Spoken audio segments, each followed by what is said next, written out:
నమస్తే తెలంగాణలో ఏం రాశారో చూద్దాం. నమస్తే తెలంగాణలో బీజేపీ ఎంపీ రుణం తీర్చుకున్న సీఎం అంట. కంచె భూములు తాకట్టుకు సహకారం, అందుకే సీఎం రమేష్కు రేవంత్ బహుమానం.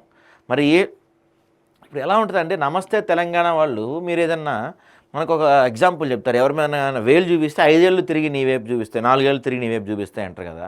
సో అది ఒకసారి ఆలోచించాలి మీరు. నమస్తే తెలంగాణలో మీరు ఒక వార్త రాసే ముందు ఆలోచించాలి. మీరు ఒక ఆరోపణ చేసే ముందు మరి మెగా కృష్ణారెడ్డితో, మైహోం రామేశ్వరరావుతో, ఇంకా చాలామంది ఉన్నారు కదా, వీళ్ళందరూ ఆంధ్ర వాళ్ళతో ఏమి ఒప్పందాలతో ఏమి మీకు ఇదైందని అప్పట్లో పెద్ద ఎత్తున బిజినెస్లు చేశారు.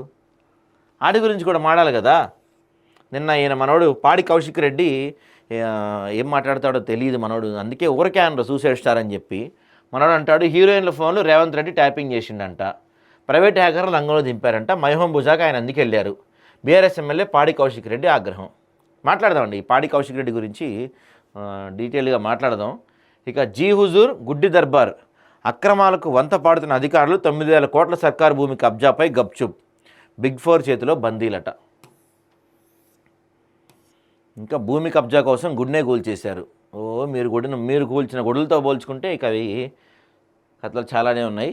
ఇక గురుకుల టెండర్లో కార్పొరేట్కే చక్రం తిప్పుతున్న అధికార పార్టీ కీలక నేత. ఇక రోజుకు 429 మంది భారత్కు బై పౌరసత్వాన్ని వదులుకుంటున్న భారతీయుల సంఖ్య పైకి. మంచిదే. వీళ్ళకి ఇండియాలో పుట్టి ఇండియా పౌరసత్వం వదులుకుంటున్న ఇలాంటి సిగ్గులేని వాళ్ళు ఇండియా వదిలి వెళ్ళిపోవటమే నయం. ఇక్కడ ఉండి వీళ్ళ వల్ల ఉపయోగం లేదు. మంచి మాటే అది.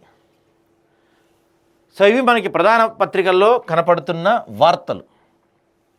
సో వీటి గురించి అన్ని వార్తాపత్రికల్లో వచ్చిన అంశాల గురించి ఒకసారి మనం డీటెయిల్గా అనాలిసిస్ చేసే ప్రయత్నం చేద్దాం. ఒక్కొక్క పత్రికలో ఒకే వార్తని రకరకాలుగా రాసి ఉన్నారనమాట. సో అది అసలు ఆ వార్త ఏంటి, ఆ వార్త యొక్క నిజమేంటి అనేది మనం ఇప్పుడు డీటెయిల్డ్గా అనాలిసిస్ చేసే ప్రయత్నం చేద్దాం.